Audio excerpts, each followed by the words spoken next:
Bienvenidos a Lo Simple No Vale News. Hoy tengo el placer de contar con Eduardo Baura. ¿Qué tal estás? ¿Qué tal, Alberto? Cristian Castellón, ¿qué tal estás? Hola, muy bien, gracias, Alberto. Marta González, encantado de volverte a tener. Hola, encantada de estar de nuevo contigo. Y bueno, Hanna Beris, ¿qué tal estás? También un gusto tenerte. Hola, ¿qué tal Alberto? Gracias por la invitación y perdón ese escenario medio raro que me aparezco como, no sé, se me ve como en medio de una película de terror, pero bueno, algo acá con la luz, creo, en el fondo, no sé qué pasa. No, lo importante es lo que vamos a hablar, que es el plan de paz de Trump, el alto fuego, si queremos verlo así también, entre Israel y Hamas. Eduardo, ¿cómo valoras lo acontecido en estas últimas horas y tanto la proposición de días anteriores de Trump como este acuerdo anunciado? Bueno, la presentación del plan yo creo que la valoro positivamente. Se le ha criticado desde muchas ópticas a este famoso plan de los 20-21 puntos, porque efectivamente seguramente no sea todo lo concreto que puede llegar a ser un plan, pero bueno, al final, como toda hoja de ruta, yo creo que tiene que tener un cierto punto de imprecisión, ¿no? Para que haya también lugar a la negociación. Me parece que es realista, me parece que tiende puentes entre ambos bandos, si es que se puede hablar así. Y yo personalmente lo estoy viendo bastante esperanzado lo que está pasando ahora. Creo que en los últimos 2 años, ¿no? Si contamos, todos sabemos que el conflicto ya se remonta mucho más, pero esta crisis, por así decirlo, que se remonta desde hace 2 años, ¿no? Desde los terribles ataques del 7 de octubre de 2023, yo creo que es el punto donde más cerca estamos de, si no de una paz, sino, sí de una tregua que sea más o menos larga, ¿no? Duradera.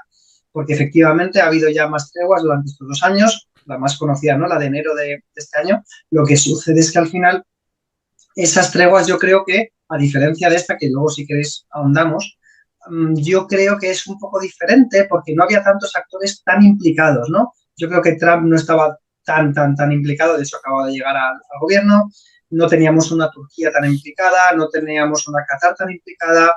Entonces, bueno, efectivamente, luego ya si queréis entramos más en detalle, hay motivos también para la cautela y para no desde luego, no empezar a celebrar una paz que de momento está lejos de llegar, pero bueno, yo creo que también debemos ser optimistas en el sentido de que es, yo creo, esa es mi opinión, la vez en estos 2 últimos años que hemos estado más cerca de la paz. Cristian,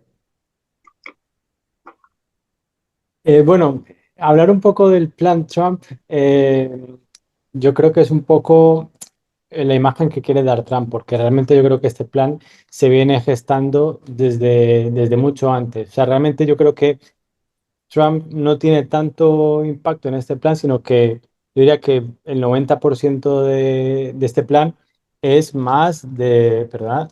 Ahora, más de trabajos previos que se han hecho, ¿no? El trabajo de Tony Blair, el trabajo de las reuniones que tuvo París con Arabia Saudí. Turquía tiene un peso enorme en este plan con las negociaciones de futuros negocios que tiene con Estados Unidos, especialmente con la firma de acuerdo sobre el desarrollo de tecnología nuclear en Turquía, creo que fue a finales de septiembre. Entonces, realmente Trump lo que ha hecho un poco ha sido adueñarse de este plan para llevarlo a cabo. O sea, tenía todo sobre la mesa y él simplemente se adueña y pone un poco el esfuerzo para llevarlo a cabo.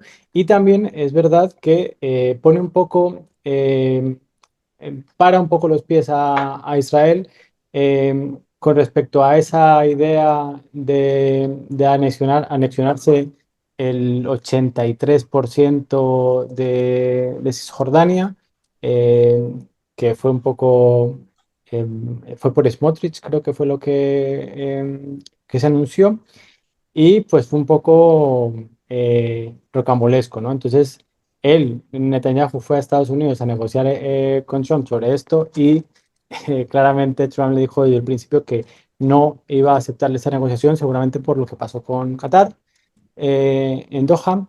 Así que bueno, creo que el plan es mucho más el trabajo previo de otros actores que del propio Trump, aunque Trump obviamente se va a adueñar de ese plan, como lo hemos visto hasta ahora.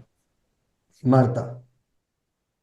Bueno, pues yo soy cautelosa también porque en Oriente Medio hay que serlo y nunca sabes si en el último momento puede pasar algo y que desmorone o desarticule esta especie de tela de araña o de hilo invisible en el que están unidos todas las alianzas con pinzas, pero en principio me parece un acuerdo optimista, un acuerdo bueno, mucho mejor de lo esperado, incluso de lo que Israel podría pensar. A pesar de todas las garantías de seguridad que se le han dado a las partes y de el ambiente festivo que manifiesta, que lanza Hamas, me parece que es un acuerdo que pone fin al control de Hamas en la franja, a pesar de todas las cautelas y de que o mejor dicho, la influencia de la ideología de Hamas no acabe o sea, que este plan no acabe con la ideología de Hamas, pero sí con el control de Hamas, de la franja por parte de Hamas. Creo que es un plan que se establece en dos partes separadas que a mí me parece positivo. En un primer paso o en una primera fase se habla de la liberación de rehenes y del intercambio. Eso sí, la cara menos amable es el intercambio de prisioneros palestinos que están presos por condenas de alto riesgo, bien por terrorismo o cadena perpetua, pero bueno, vamos a ver, veremos cómo lo va a gestionar Israel en las próximas semanas y en los próximos meses también. Y por otro lado, en esta primera fase vemos que hay un plan, hay un plan de intercambio de rehenes por prisioneros en las próximas 72 horas, el repliegue gradual de las IDF, del ejército de Israel, hacia una zona acordada por todas las partes y si jamás se vincula realmente en el proceso de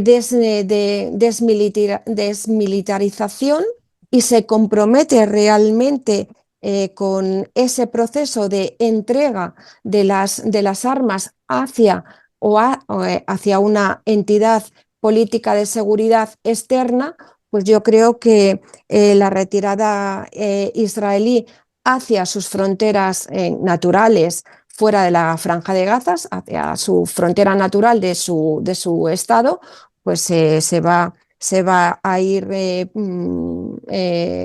dando de forma gradual y a partir de ahí sí será posible implementar el plan, la segunda parte del plan, que es la reconstrucción de Gaza, que sí, que lo hablaremos en esta charla, que implica un plan más a largo plazo, no solo de reconstrucción de la franja, sino también un plan de reconstrucción y de reconfiguración de todo Oriente Medio, que es un plan muchísimo más ambicioso que el hecho gradual de reconstrucción de la franja de la Gaza y de lo que va a suponer para los palestinos.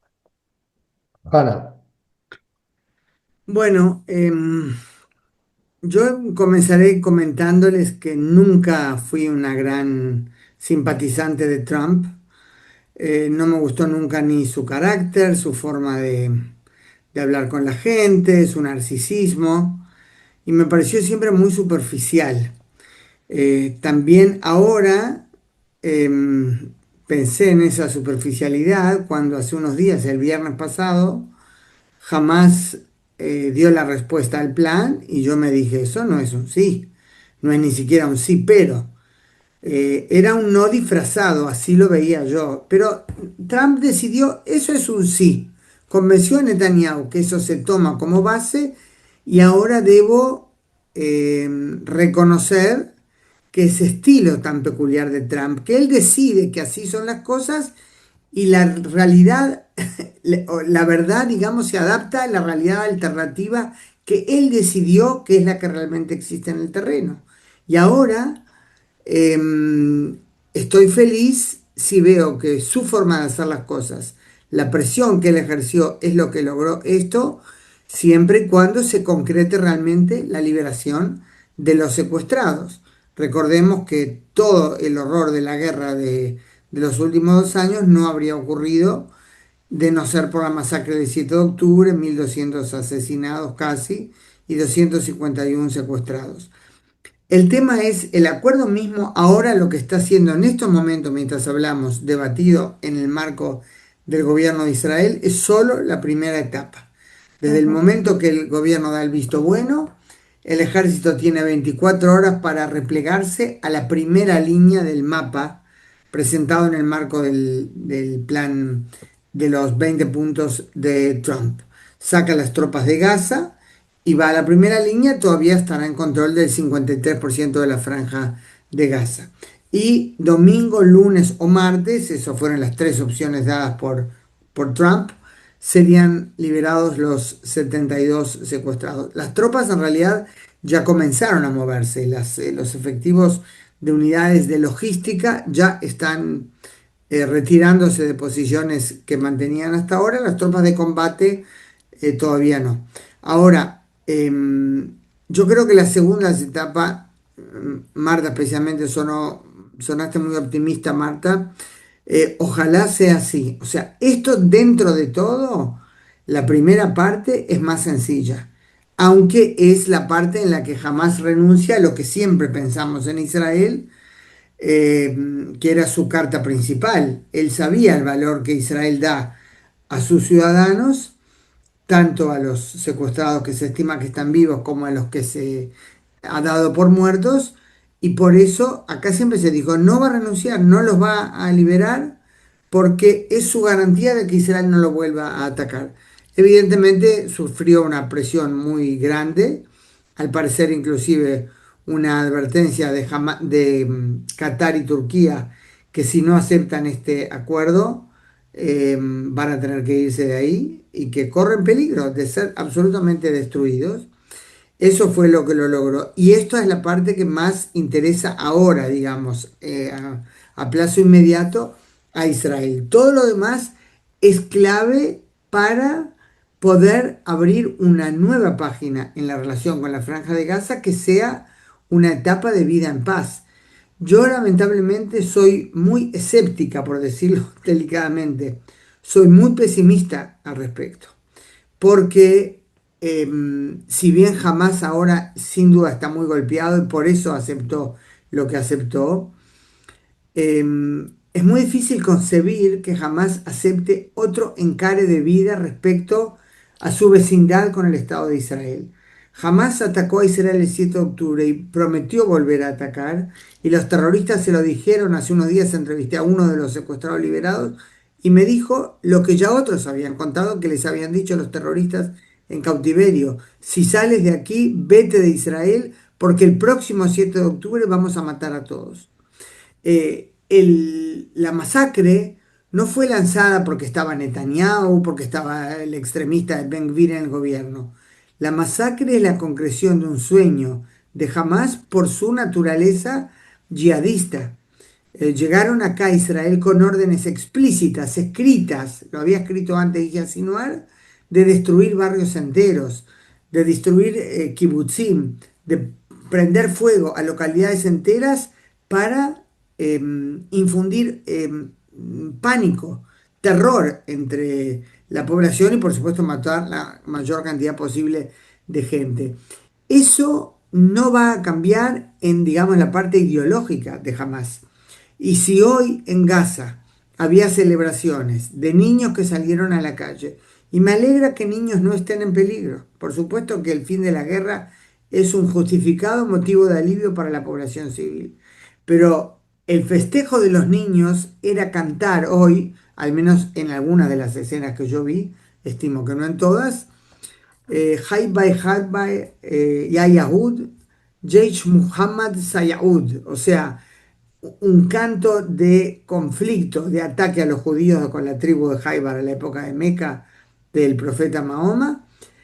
Jaish Muhammad Sayaud es el ejército de Mahoma, ya volverá. Porque en eso crecieron. Y eso es lo que me amarga pensando de ahora en adelante. Entonces, estoy feliz ahora si realmente se concreta la liberación de los secuestrados, pero no soy optimista respecto al futuro, lamentablemente. Eduardo, Sí, bueno, se han tocado muchos temas. Me parece muy interesante la última intervención de Hanna, porque efectivamente ha tocado unos temas que me parecen muy relevantes en cuanto a los motivos que podíamos tener, ¿no? Que antes nombrábamos para por lo menos el escepticismo, si no la desesperanza, ¿no? Y claro, es que en primer lugar hay que entender que efectivamente yo creo que cuando se habla de una tregua no se está hablando de que se vaya a solucionar de por vida el conflicto. Seríamos ingenuos si pensáramos que jamás de repente va a renunciar a su ideología yihadista. Es que al final en las bases, la carta fundacional de Hamas está que Israel no debe existir. De hecho, hace poco un líder de Hamas, Ghazi Hamad, se vanagloriaba el 7 de octubre. Y no, creo que no sin falta de razón, decía, bueno, es que en el fondo, ¿por qué no se están reconociendo Francia? ¿Por qué no se está reconociendo Reino Unido? Esto es gracias a los sacrificios que tuvimos que hacer el 7 de octubre, ¿no? Es decir, ellos siguen con su retórica yihadista y no van a dejar de tenerla. Pero me parece que eso es compatible con confiar en que esta tregua sea duradera. ¿Por qué? También es que se ha dicho antes, es que jamás necesitaba la tregua. Es que se les estaba agotando la capacidad militar. Y, claro, aquí podemos vernos tentados a pensar que a lo mejor esto es algo tacticista para luego rearmarse. Es que es una cosa que durante la historia de este conflicto, incluso la historia desde el siglo XXI de este conflicto, hemos visto muchas veces, ¿no? Falsas treguas para en realidad rearmarse. También es verdad que efectivamente esos niños, ¿no?, que mencionabas ahora, es que también muchos de ellos, y no solo niños, sino también personas adultas y ancianas, han visto a morir a muchos familiares. Por tanto, todo ese rencor, todo ese odio no va a desaparecer. Entonces, no pensemos que esto, que el hecho de que haya una tregua, equivalga a que vaya a haber una paz duradera. También es verdad que, y ese es el punto que a mí personalmente me hace ser más escéptico, es Hamas. Es decir, Hamas para mí es el que más pierde con esta tregua. ¿Por qué? Porque en el fondo se le está imponiendo, primero, renunciar a su principal baza negociadora, que son los rehenes. Yo ya he visto una señal hoy que me induce al pesimismo, que es que primero se hablaba del domingo, luego se hablaba del lunes, y hace pocas horas ha salido Trump diciendo que el martes. Por tanto, ya estamos viendo cómo se va poco a poco posponiendo esa entrega de los rehenes. Y en segundo lugar, porque les están diciendo que ellos no tienen cabida en el futuro. Es decir, se les está pidiendo que se hagan un harakiri, que se suiciden. Entonces, conociendo, como yo creo que todos conocemos a Hamas y sus integrantes, me parece bastante iluso pensar que ellos se plieguen a este suicidio, porque es que se les está diciendo básicamente que van a desaparecer en el futuro político, ¿no? Y por último, y esto lo quería también reseñar, que también se ha mencionado, poco se está hablando, por lo menos en las fuentes españolas y yo creo que en general europeas, en el regreso de 250 presos condenados a cadena perpetua por su directa implicación en el 7 de octubre. Es decir, es que si finalmente se lleva a cabo el intercambio, que yo creo que todos aquí deseamos que se lleve a cabo y que por fin los rehenes que llevan ya casi 700 días, más de 700 días, en las condiciones que todos sabemos, esperemos que vuelvan y que también los cadáveres vuelvan para que puedan tener un entierro digno. Pero claro, es que la contrapartida efectivamente es que regresan 250 personas que se ha demostrado que tuvieron una implicación directa en el sector, más otros casi 2.000 civiles detenidos posteriormente. Y claro, estos son personas especialmente radicalizadas que van a volver a Gaza. Por tanto, yo creo que es un acuerdo, como digo antes, y esto es compatible con mi primera intervención, soy optimista en el sentido de que creo que hay muchos actores externos implicados, pero no pensemos que ni Netanyahu ni su gobierno ni Hamas han llegado porque ellos querían a esta paz. Se les ha forzado desde fuera. Ana, ¿qué querías decir? Sí, yo quería corregir un dato. Ya lo- Sí, los 250 no son de los terroristas que entraron el 7 de octubre. Hay más de 1.000 Nujba, se llama la unidad de esa élite, suena como elogio a élite, pero me refiero a la unidad de comando especial de los asesinos de Nujba, que fueron los que se infiltraron el 7 de octubre, ellos no serán liberados. Israel no lo aceptó. Los que serán liberados son unos 1.700 y pico de detenidos después del 7 de octubre en Gaza, pero no de los que se infiltraron a Israel eh, por diferentes sospechas y diferentes actuaciones. Evidentemente, me imagino que algunos que habrán visto que no tuvieron nada que ver con nada, tampoco después, no habrán seguido en prisión, pero eso no puedo dar los detalles exactos porque no sé. Los 250 condenados a cadena perpetua son de los, en total hay 270, 280 condenados a cadena perpetua entre los miles de palestinos presos en cárceles israelíes por su rol en atentados. Son todos por atentados perpetrados a lo largo de las últimas décadas en Israel, eh, por palestinos, muchos de Hamas y también de Fatah, pero no de los que entraron el 7 de octubre. Ahora, respecto a los 250, los que nadie quisiera liberar acá, por supuesto, excarcelar, hay algunos que le llaman los 4 o 5 ases principales, las figuras consideradas los mayores símbolos del terrorismo palestino. Por un lado se habla mucho de Marwan Barghouti, él asesinó, pero no es el más cruento de todos, pero es un símbolo, porque aparte es de Fatah también, entonces se hablaba de él como una posible alternativa a Arafat en su momento. Israel ya dijo que no lo va a liberar y seguro no va a ser algo que permita presentar a Hamas como liberador del gran preso de Fatah, ¿no? Con toda la interna palestina. Los demás son de Hamas, Hassan Salameh, Bassam Assayed, hay varios que fueron realmente responsables. El tema ahí con ellos, con los que Israel ya dijo que no va a aceptar liberarlos, que yo en otras ocasiones jamás los exigió, no es solo por la cantidad de gente que mataron en los atentados que ellos organizaron, como por ejemplo está el organizador, el cerebro de la masacre, así le llaman, de Pesaj, la Pascua judía, en el Hotel Park en Natania, en la noche de Pesaj del 2001, 2002, un terrorista suicida de Hamas detonó el cinturón o el paquete con explosivos que llevaba cuando varias familias estaban sentadas a la cena de Pesaj, de la Pascua judía, en el comedor del hotel y mató a más de 30 personas en un solo atentado. Y ese atentado fue el que detonó el gran operativo antiterrorista en Cisjordania, Judea y Samaria, que se llamó el Muro de Defensa, tras el cual realmente quedaron desmanteladas las infraestructuras terroristas de Hamas y de otros grupos. ¿Por qué menciono esto? Los que Israel no quiere, no acepta por nada excarcelar, no son aquellos solamente responsables de la mayor cantidad de asesinatos, sino también aquellos por cuya naturaleza, personalidad, experiencia, se estima que son los que podrían, digamos, reconstruir, rehabilitar a todo el mecanismo de Hamas si quedan libres. Y la gran pregunta acá es también, ¿qué se hace?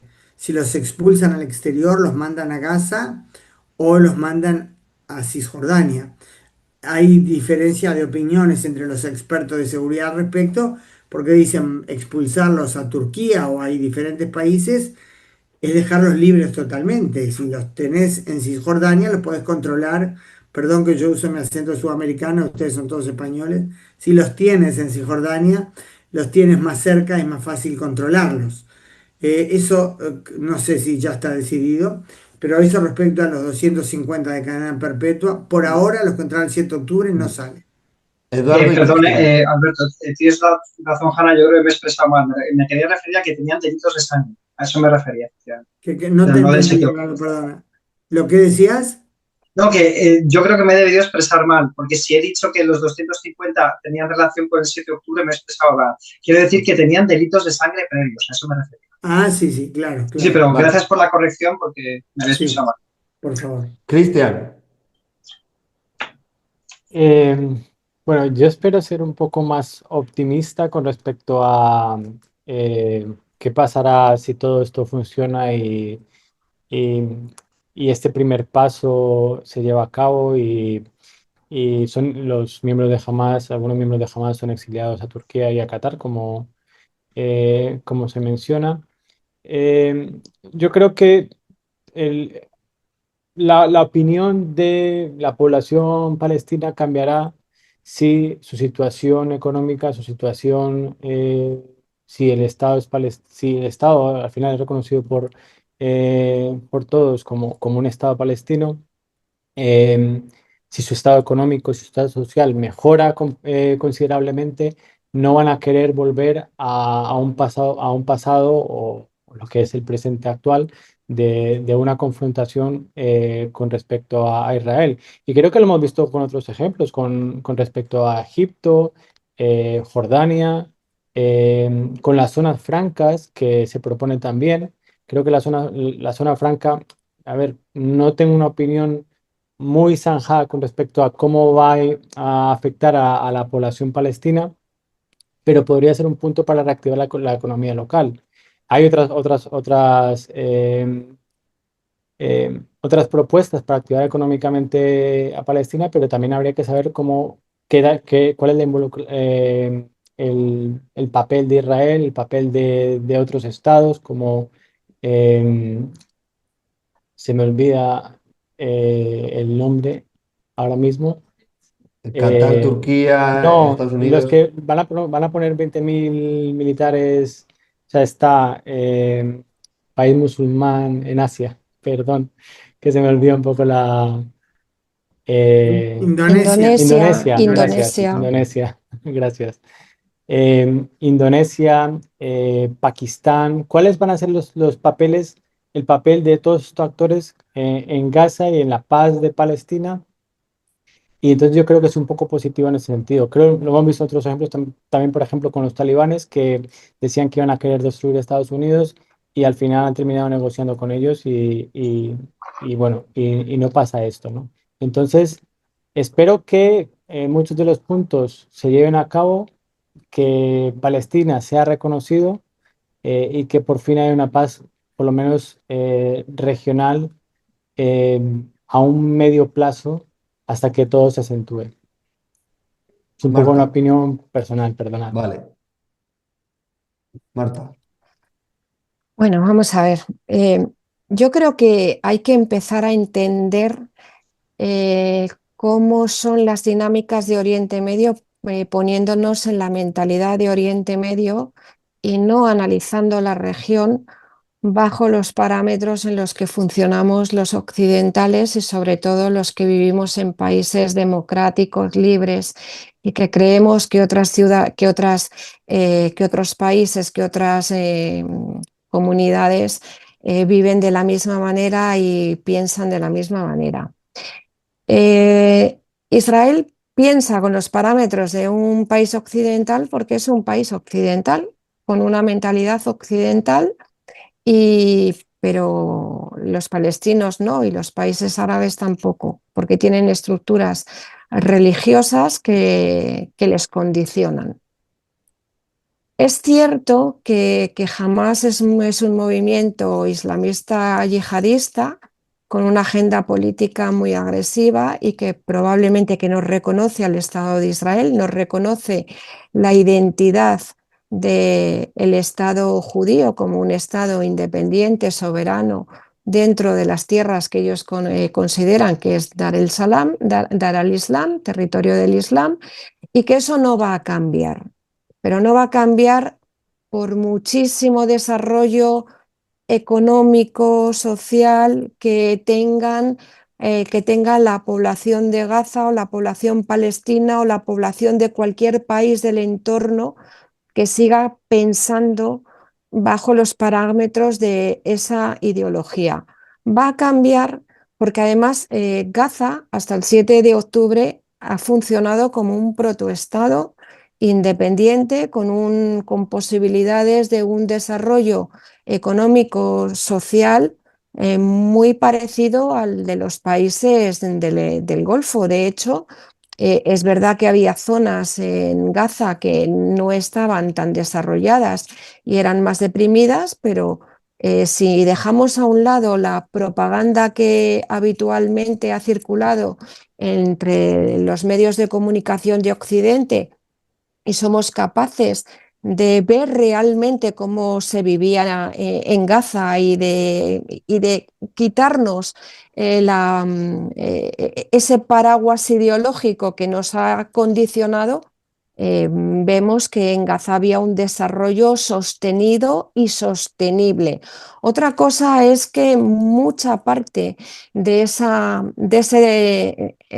economía se ha ido a la construcción de infraestructura terrorista y a la construcción de una infraestructura que a la larga tenía como objetivo dar el salto para lo que vimos en que se convirtió el 7 de octubre. Por lo tanto, que jamás se ha visto o la dirigencia política de jamás se ha visto obligada en una presión que ahora mismo le condiciona para ceder el control de Gaza y de la franja en su conjunto económico, político, social, eso ya a la larga yo creo que tal y como está establecido el plan que se acaba de presentar con la presión externa de los países que tradicionalmente han apoyado económica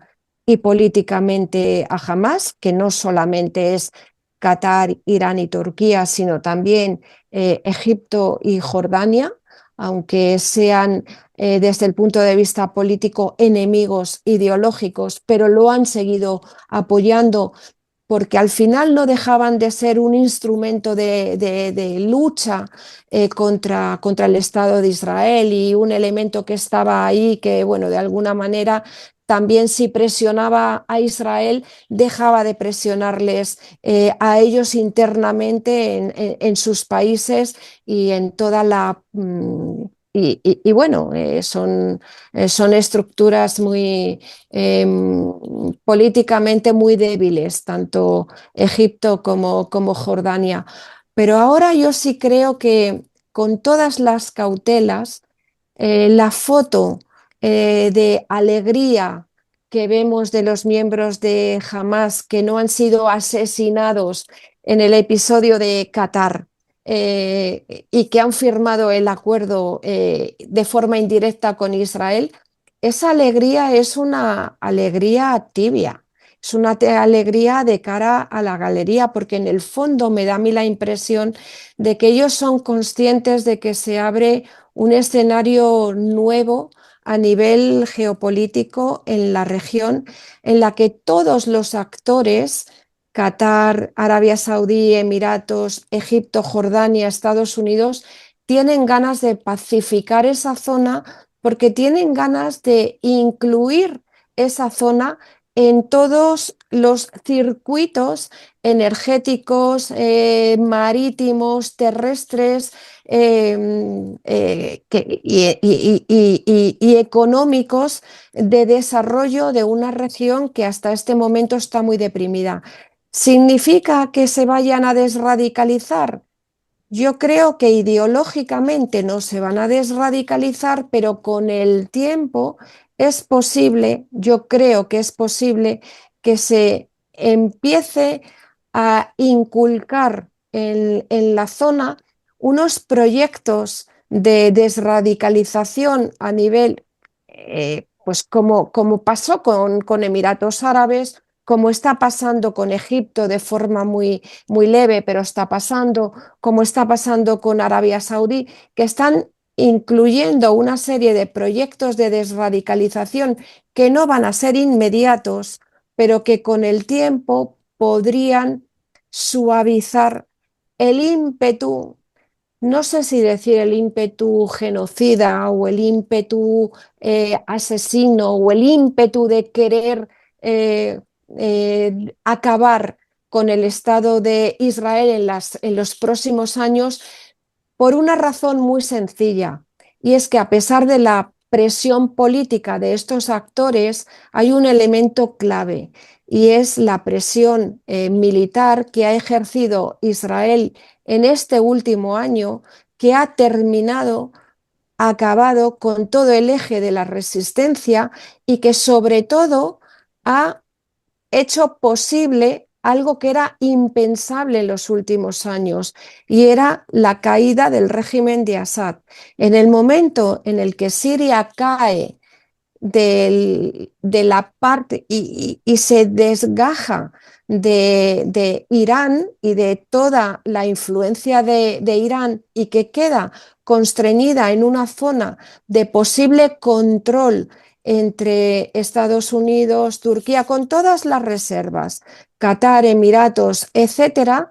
Yo creo que la región puede de alguna manera entrar en ese pragmatismo estratégico de querer modernizarse económicamente y a partir de ahí, con el tiempo, empezar a desradicalizarse. Hanna. Sí, yo quisiera comentar al respecto, con el tema de la radicalización. Yo hace muchos años pienso, antes de esta guerra, que la base es el cambio en la educación, el fin de la incitación al odio, porque los palestinos hace mucho que en realidad no solo en la Franja de Gaza, eso es el tema, no solo en los territorios gobernados desde junio de 2007 por Hamas, sino también los que viven en Cisjordania, están expuestos a una narrativa de parte de sus líderes que aparece en sus redes sociales, en las páginas oficiales de la Autoridad Palestina, de Hamas ni que hablar, ¿no? En los discursos de sus líderes, un planteamiento en el cual dan a entender o dicen explícitamente que ellos tuvieron un Estado propio y los judíos se los robaron. Entonces yo siempre pensé, si en algún momento se llega a un acuerdo, siempre dije, ojalá que se llegue a un acuerdo en cuyo marco se firme la paz, evidentemente el reparto de la tierra. Recordemos que hubo muchas propuestas que los palestinos siempre rechazaron, desde el 37, 47, 37, 47, eran el mundo árabe en su nombre, ¿verdad?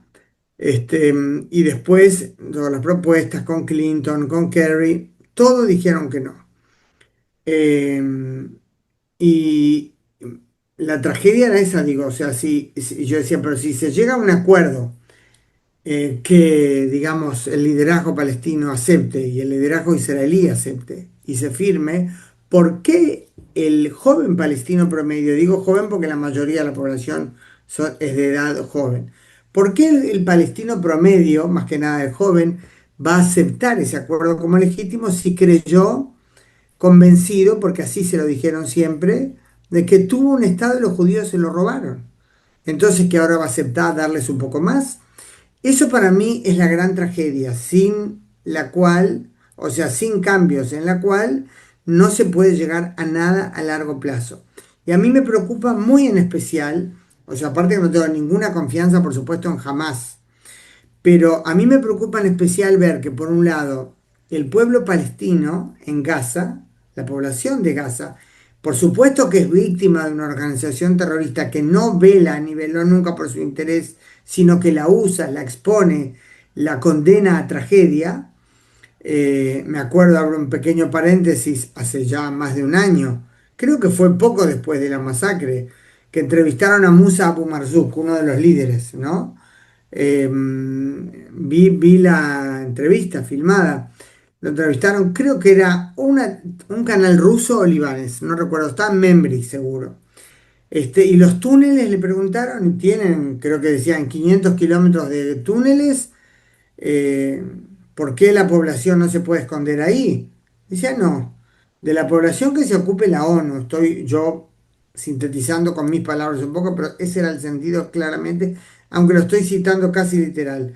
De la población que se ocupe la ONU, los túneles son para los combatientes, o sea, miembros del gobierno de Gaza diciendo claramente que no están para proteger a la población. Claro que no habría sido necesario protegerla de nada porque no habría habido guerra si no hubiera habido 7 de octubre, pero eso es aparte. Pero con esto de fondo, yo quedé después de esta guerra especialmente preocupada por el rol de los civiles. Los niños, y lamentablemente murieron también niños, no tienen ninguna culpa, no hay ninguna duda. En las guerras muere gente, mueren también inocentes. Pero toda la percepción del tema de los civiles en la prensa mundial, en las redes, está distorsionada. A mí me contaron secuestrados que salieron de cómo apenas entraban en Gaza, veían el jolgorio de los civiles, pero no solo de cómo recibían a los terroristas como héroes, cómo exaltados hablaban de la felicidad del 7 de octubre, sino cómo se acercaban a las camionetas que los tenían a ellos y trataban de golpearles, de lincharlos. Yo dije, quizás lo comenté, Alberto, alguna vez en otro de nuestros contactos virtuales. Para mí, una de las peores escenas del 7 de octubre, por supuesto, no es solo de la muerte y el asesinato, sino una escena que vi tiempo después en una de esas cosas que circularon, ¿no? Que estaba incluida en aquella película de las imágenes del horror, ¿no? Que yo vi en la primera proyección a la prensa internacional.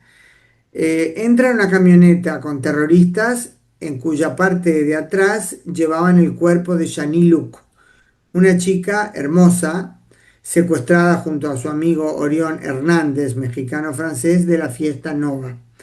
Yani era una belleza y estaba vestida siempre como muy especial.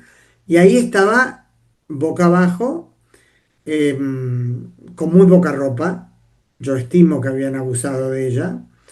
Al principio se pensó que estaba secuestrada viva, pero cuando se encontró arqueólogos encontraron huesos sin los cuales una persona no puede vivir y avisaron, confirmaron que está muerta. Eh, entonces ves a la muchedumbre como loca acercándose ahí a la camioneta a ver si le pueden golpear y se acerca un muchachito o un chico, yo creo que tendría no más de 12 años, me acuerdo, con buzo rojo y le escupe al cuerpo de Janine. Yo me quedé realmente, Yani ya estaba muerta seguramente en ese momento, pero yo me quedé espantada. Y entrevisté hace 2 semanas a Tal Shoham, que fue secuestrado del kibutz Be'eri junto a su esposa, sus 2 hijos de 3 y 8 años, su suegra, al suegro lo mataron, a una tía de la esposa y su hija de 10 años. Todas las mujeres y los niños volvieron en noviembre del 2023 y a él lo liberaron en el último alto el fuego después de unos 500 días en cautiverio. 500.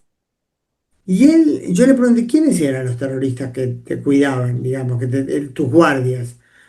Y él me dijo, no, eran terroristas porque eran miembros de Hamas, pero eran civiles también.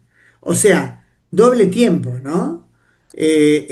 Uno era médico, otro era maestro de primaria, otro era docente universitario, otro asistente social. Después van a estar en la lista de los civiles asesinados por Israel. Pero acá no digo solo el tema de cómo se acusa a Israel injustamente de matar civiles en muchos casos en los que eran también terroristas, sino me horroriza eso, al servicio del terrorismo. A mí realmente como ciudadana israelí, que siempre estuvo a favor de un Estado palestino, siempre cuando sean paz y seguridad, y ahora no creo en eso, lamentablemente, me da una profunda amargura esa situación.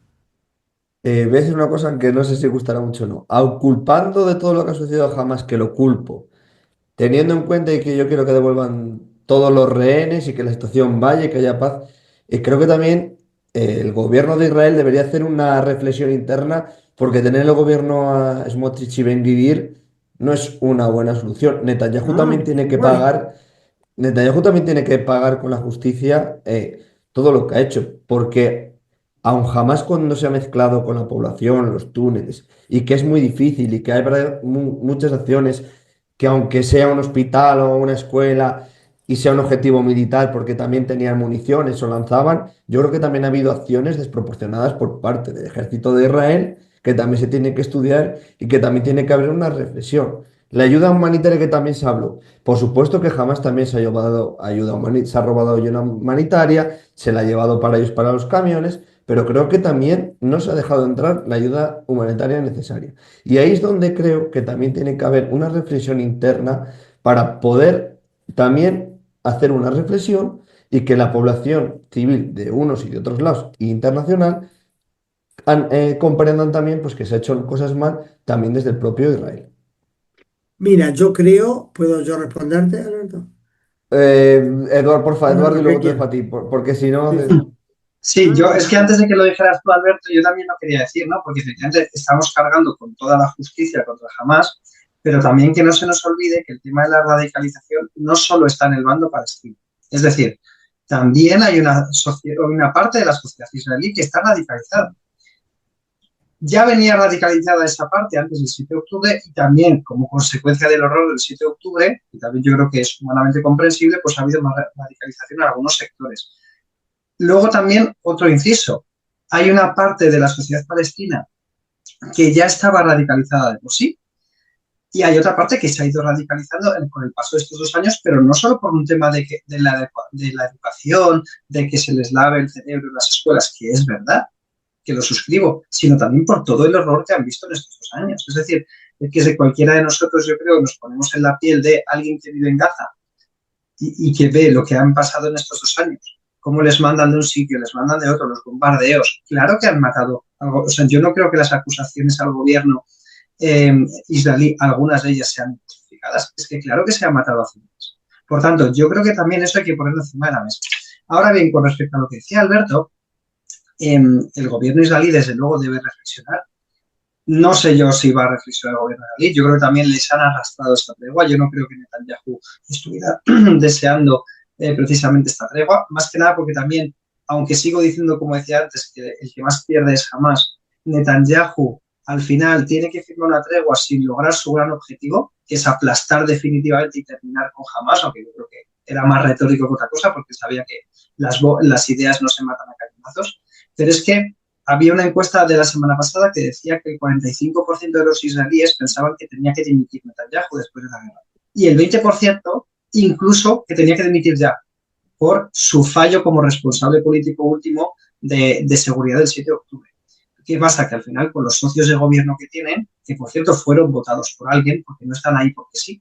Efectivamente Netanyahu necesitaba sus votos, pero es que es gente que ha sido votada también por una parte de la sociedad israelí. Entonces, que eso no se nos olvide, o sea, que al final no se ha llegado a esta situación solo por unos. Desde luego, yo estoy también con Hanna, que también lo ha dicho Marta, no estaríamos en esta situación sin el 7 de octubre. O sea, quiero decir que las dos cosas son compatibles y se deben decir, pero que no se nos olvide efectivamente que también tiene que haber un proceso en ese sentido de autocrítica. Yo confío en que quizás en las elecciones del año que viene haya cambios.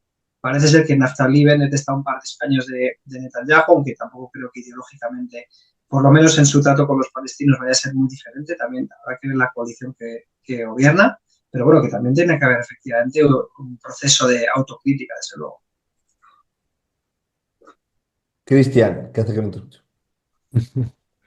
Bueno, primero quería decir que me cuesta mucho usar el término Occidente en general y en especial con Israel, sobre todo después de la ley aprobada en el 2018, donde básicamente cimienta o eh, pone las bases para que sea más una etnonación que una nación al estilo occidental, entre comillas.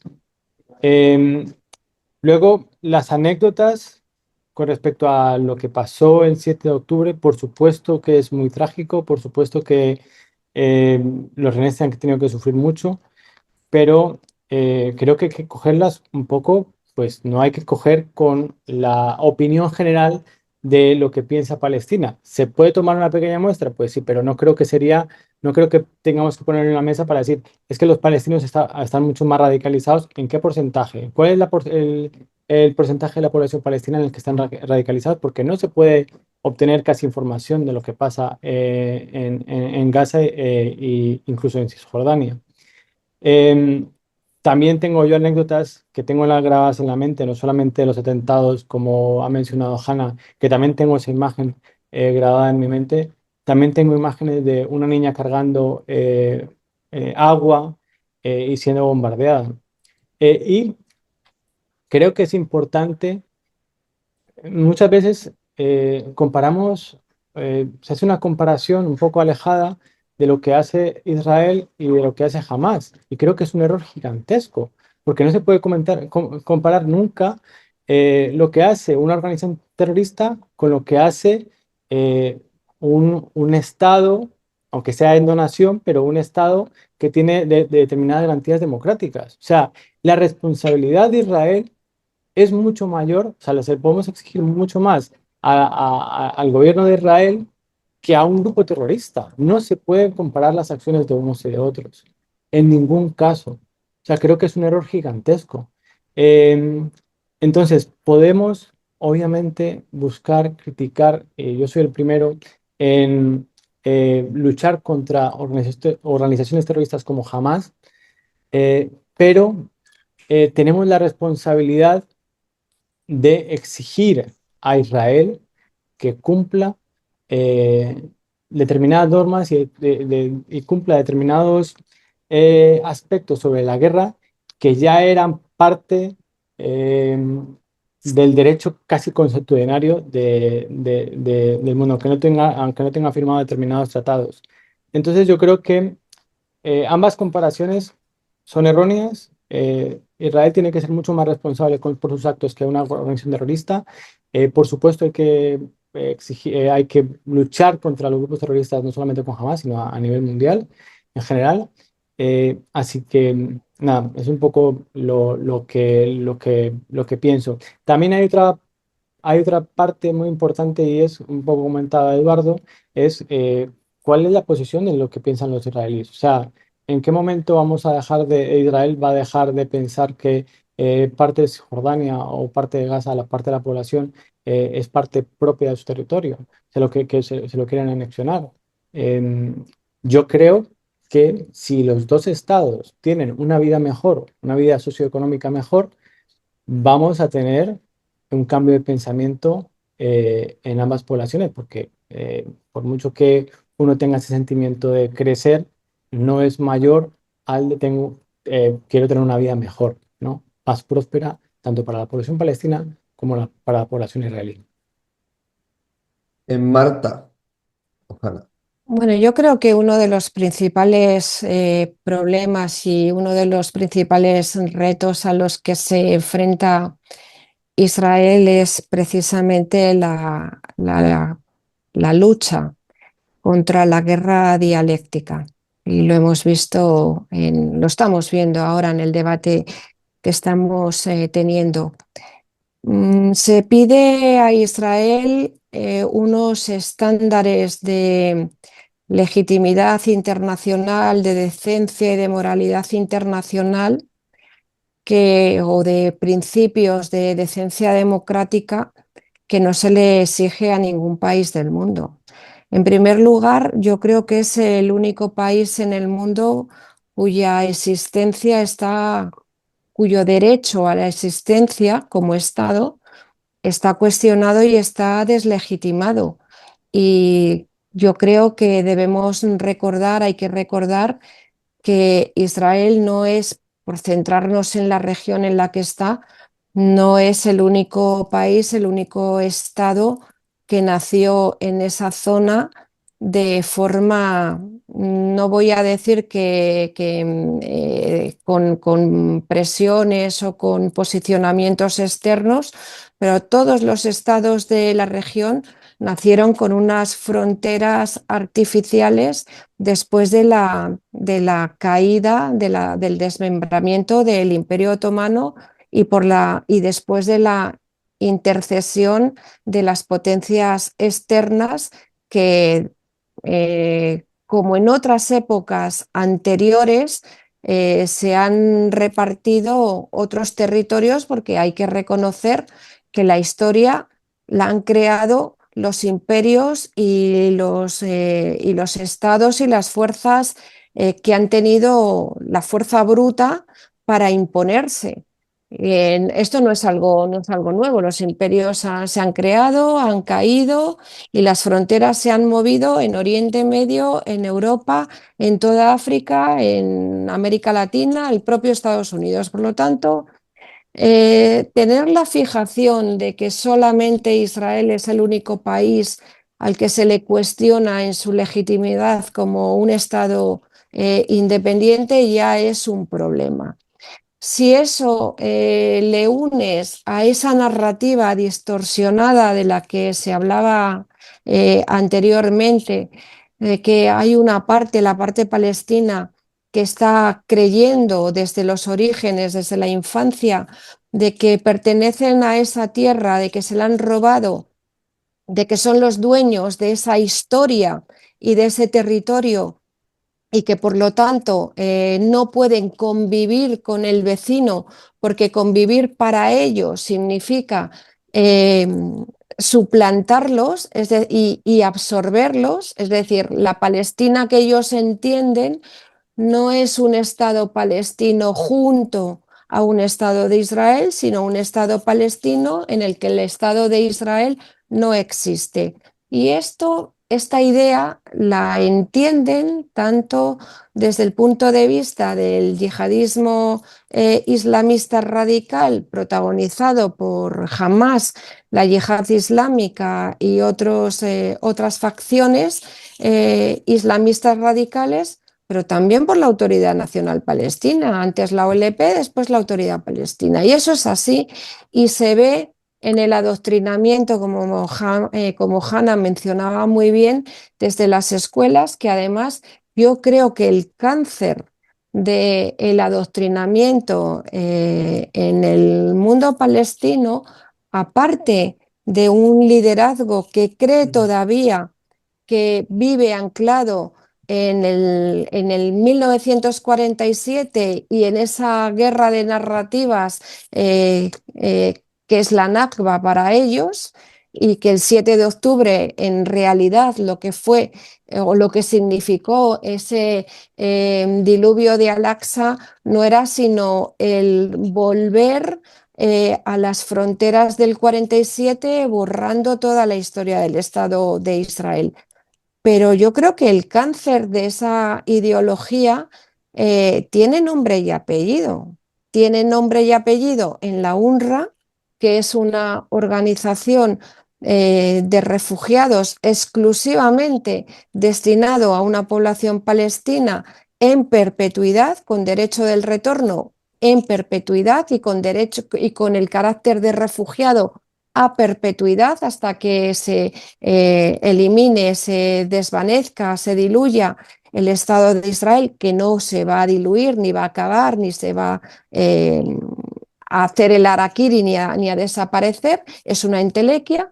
Y por otro lado, la hiperfinanciación de esa organización y de las ONGs que trabajan activamente en esa idea macabra de la destrucción del Estado de Israel, bien desde dentro, bien desde fuera. En el momento en el que haya una voluntad política internacional de desarticular esa red de, de victimización y de la ideología, de una ideología que es nefasta, como explicaba Hannah, y que tiene su semilla en la educación, yo creo que es el primer paso. Y lo que hace falta es voluntad, voluntad y sobre todo estrangular económicamente a ese tipo de instituciones y de organizaciones, como se hizo en su momento cuando después de la Segunda Guerra Mundial los aliados destruyen el régimen nazi. Es que es muy paradójico, pero es como si a Hitler hubiera puesto condiciones y hubiera dicho, bueno, pues a mí y a todo mi gobierno quiero garantías de seguridad, quiero que me reconstruyan Alemania, quiero que, etcétera. No.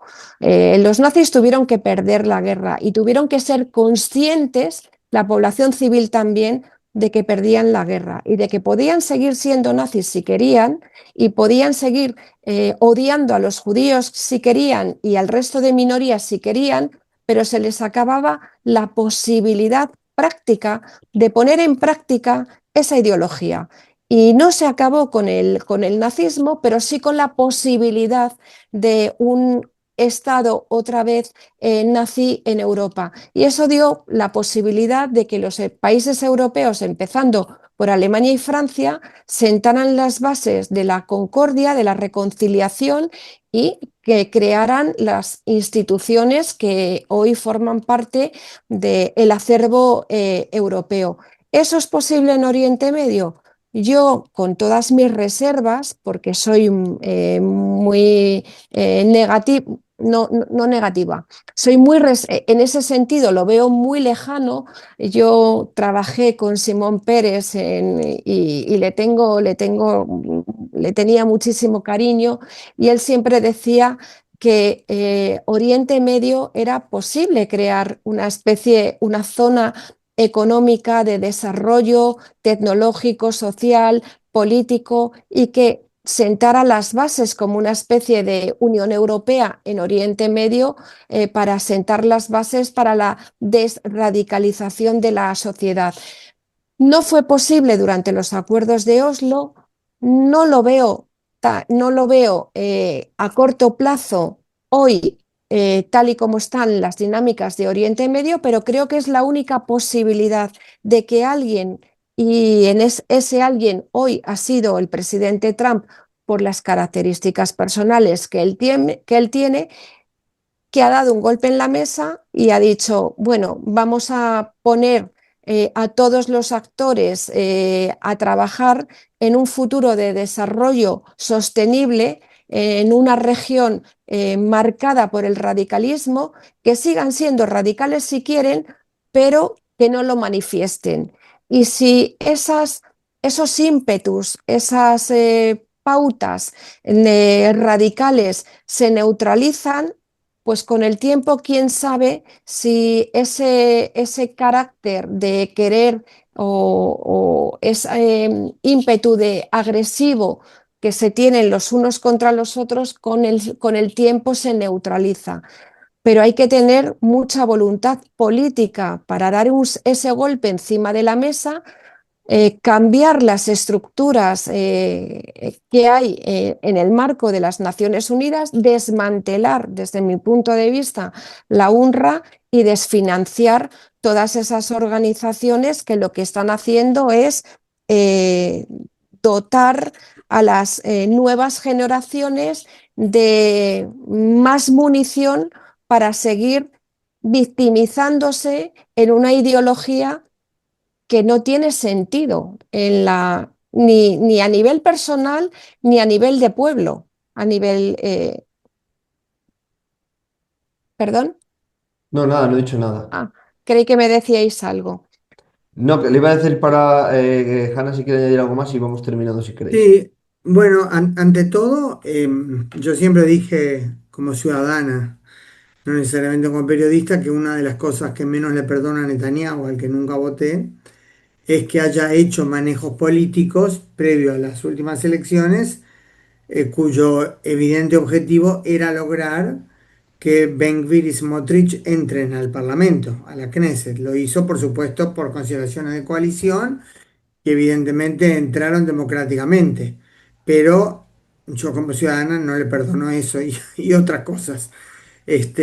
Yo pienso que el único juicio que tiene que tener Netanyahu es el que le haga a la ciudadanía israelí por la catástrofe del 7 de octubre. En lo demás estoy totalmente en desacuerdo con ustedes, salvo con Marta. No, o sea, la crítica entiendo de dónde viene, es legítima y vosotros tres sé que apoyan a Israel y es por supuesto que es legítimo discrepar con Israel, no es o está todo bien o está todo mal. Pero yo pienso que el razonamiento es equivocado, o mejor dicho, la percepción de esa problemática es equivocada, no porque sea mentira que hubo sufrimiento de civiles palestinos y también muertos inocentes, lamentablemente, pero en las guerras siempre es así. Eh, Aparte del hecho que no habría habido guerra si jamás no hubiera hecho lo que hizo, habiendo preparado a toda Gaza para que se convierta en un escenario civil, en un escenario militar, perdón. Aparte de eso, contrariamente a lo que se transmitió sin cesar en las redes, en muchos medios, no generalizo, Israel hizo el máximo esfuerzo para librar la guerra de acuerdo al derecho internacional. Que haya muertos civiles no quiere decir no solo que haya genocidio, ustedes no hablan de genocidio, sino no quiere decir siquiera crímenes de guerra. El que hay muertos, lamentablemente, en la guerra es terrible y hay muertos también inocentes. Pero un ejército que quiere, por supuesto, ni que hablar con la acusación de genocidio, ¿no? O que quiere librar la lucha sin límites y diciendo a mí no me importa lo que pasa en el terreno, ni que hablar de la acusación de querer exterminar a los palestinos, que es una locura total, no dedica toda la energía, el esfuerzo y el tiempo que la Fuerza de Defensa de Israel dedicaron para tratar de alejar a los civiles de las zonas de combate con los terroristas, lo cual también socavaba su capacidad de sorpresa en muchos casos. Lo digo muy en resumen porque ya hablé mucho y está terminando el tiempo. El tema de la ayuda. No hubo ayuda solo en los 2 meses posteriores al alto el fuego eh, que, que- que terminó el 1 de marzo de este año. Salvo ese lapso, todo el tiempo hubo ayuda. Y si era suficiente o no, hubo momentos de enorme cantidad de ayuda. Y cuando terminó el primer alto el fuego, igual se mantuvo la cantidad de ayuda que estaba entrando durante el alto el fuego, aunque jamás no liberó a nadie más. ¿Y dónde se vio a los nazis? ¿A los aliados se pedían que le dé ayuda a la población del lado alemán? No. O sea, hay unas cosas, como dijo Marta, que se le piden a Israel o se esperan de Israel, que para mí son locura total. En una situación en la que sin duda lucha por su supervivencia. Pero una cosa, el argumento ese también nos pueden decir que en el País Vasco con ETA no se ha hecho lo que en Gaza para acabar con ETA. Aunque sean contextos totalmente distintos y España fuera una democracia y no se puede leer España como un Oriente Medio, pero no se hizo en el País Vasco lo que se ha hecho en Gaza para acabar con ETA. Eso también lo pueden decir. Bueno, No me parece que se puede comparar. si me permites contestar a esto, porque en una conferencia me hicieron a mí esta pregunta.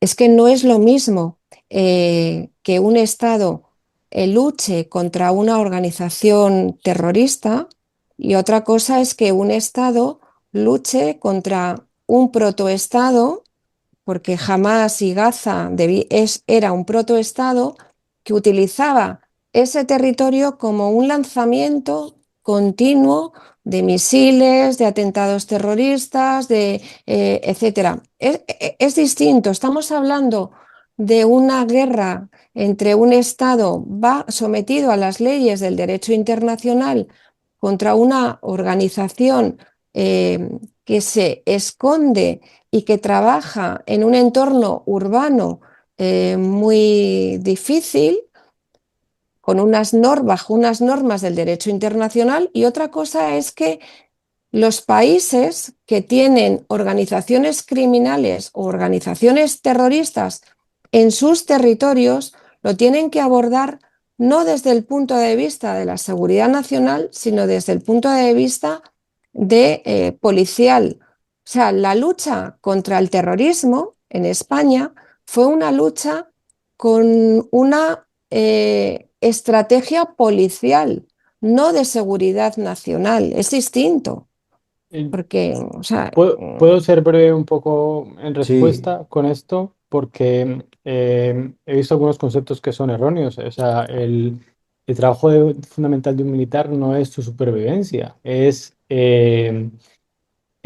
cumplir la misión a pesar de poner en riesgo la vida. Para eso hay unas normas, unas reglas de enfrentamiento, unas ROEs, que muchos militares es verdad que están en contra, pero que lo tenemos que cumplir. Yo estuve en Afganistán y tenemos que cumplir las normas de enfrentamiento a pesar de suponer o tener sospechas de que había un talibán probablemente terrorista. No podíamos atacarle a menos de que tuviéramos visibilidad, o sea, que fuera un ataque inminente. Entonces, Hay determinadas normas cuando se lucha contra terroristas o contra protoestados o incluso contra un estado islámico, como fue en Afganistán, que se tienen que cumplir a pesar de poner en riesgo la vida propia de un soldado. Entonces es un error completamente decir que hay que poner enfrente, o sea, hay que tener la vida de un soldado tiene que buscar la supervivencia. No. Y yo La no he vida de dicho un... eso, ¿eh? No lo has dicho tú, Marta, no lo has dicho Ah, tú. perdón, perdón, digo, a lo mejor me he expresado mal, No, digo, porque no. todo lo contrario, tienen unas normas de combate muy estrictas, las FDI como la tiene cualquier ejército de un país democrático. Sí, efectivamente, pero las IDF a veces, según evidencia y el tiempo lo dirá, no cumplía o no sé exactamente cuáles son las normas de enfrentamiento que tienen las IDF en esta ocasión, pero o eran muy laxas o no se cumplían y el tiempo lo determinará, afortunadamente, creo yo, y bajo mi experiencia el uso, lo que se hacía en el combate, lo que se hace en Gaza en este momento, va muy, muy, muy por fuera de lo que se hace en otras misiones, incluso en Libertad Duradera, que era una misión mucho más laxa comparada con la misión de ISAF. Y creo que los ratios de víctimas colaterales, daños colaterales, víctimas colaterales que hay en Gaza han superado otras guerras mucho, con un daño colateral muy grande, ¿no? O sea, han superado mucho los números. Así que estoy en contra un poco de esa posición eh, de, hay que hacer todo lo posible por la supervivencia de los soldados y de que los números son, de que en todas las guerras hay daños colaterales.